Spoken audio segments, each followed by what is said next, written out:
Assalamualaikum warahmatullahi wabarakatuh. Eh, Halo teman-teman semua, sebelumnya perkenalkan nama saya Islafari, mahasiswa semester 1 di program studi pendidikan agama Islam Universitas Islam Negeri Salatiga.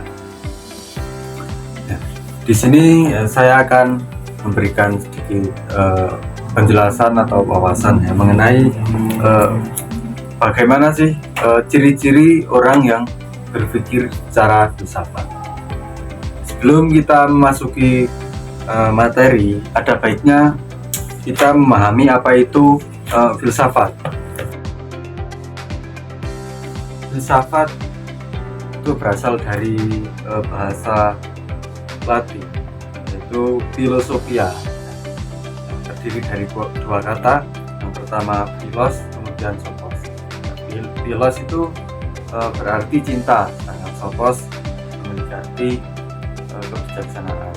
Dapat disimpulkan bahwa filsafat itu memiliki makna cinta dan kebijaksanaan. Langsung saja kita memasuki materi kita, itu karakteristik atau ciri-ciri orang yang berpikir secara filsafat. Ciri-ciri atau karakteristik orang yang berpikir secara filsafat, yang pertama adalah dia berpikir secara komprehensif. Komprehensif itu ya, artinya ketika seseorang dihadapkan dengan suatu masalah, dia akan memikirkan masalah itu secara menyeluruh. Ya, dia akan melihat sisi baiknya, sisi buruknya, dan akibat yang ditimbulkan oleh masalah tersebut. Kemudian yang kedua itu radikal. Itu kata ini sudah tidak asing dengan kita. Sebenarnya radikal itu memiliki arti sampai dasar atau sampai hakikatnya.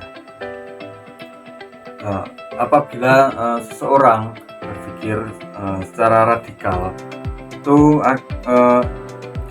orang tersebut akan lebih memahami orang lain dan bersikap toleran terhadap keyakinan lain yang diyakini oleh orang lain.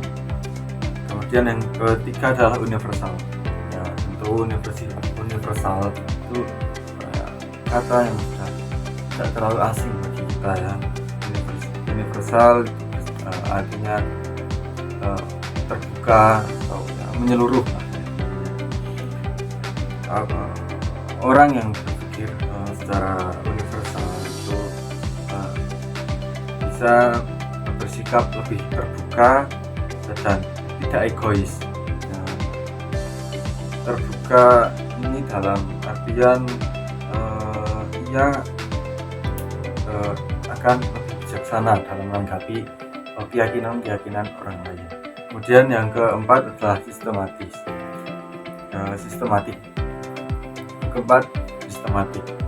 Yang mana orang yang berpikir secara filsafat itu cenderung lebih berpikir secara tertata, teratur, dan juga tidak asal-asalan. Jadi, orang yang berpikir secara sistematik itu akan lebih tentu akan lebih teliti dalam suatu hal.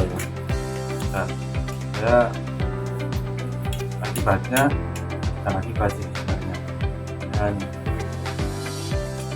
intinya orang tersebut akan dijauhkan dari kesalahpahaman.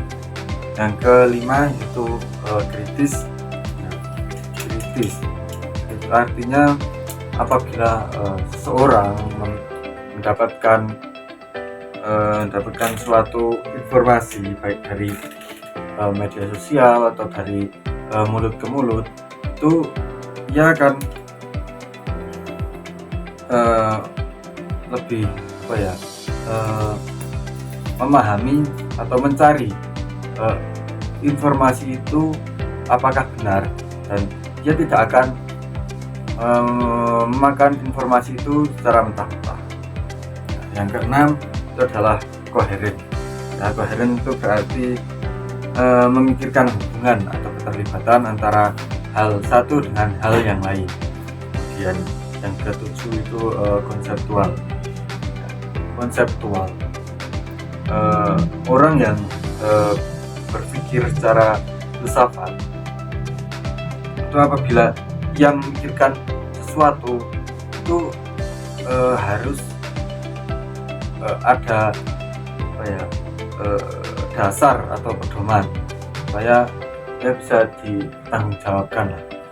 Yang ke-8 dan ke-9 yang terakhir itu bebas tapi terikat dan bertanggung jawab. Maksudnya semua orang berhak untuk memikirkan apapun,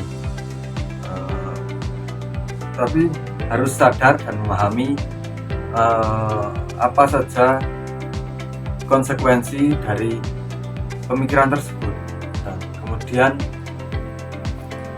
orang tersebut harus menanggung-jawabi konsekuensi yang ditimbulkan akibat pemikiran tersebut. Ya, itu berarti beberapa karakteristik atau ciri-ciri orang yang berpikir secara filsafat. Jadi ada 9, yang pertama komprehensif, kemudian radikal, universal, sistematik, kritis, koheren, konseptual, bebas, dan tanggung jawab. Ya, saya rasa sekian untuk video kali ini. Kurang lebihnya mohon maaf. Saya akhiri. Assalamualaikum warahmatullahi wabarakatuh. Terima kasih.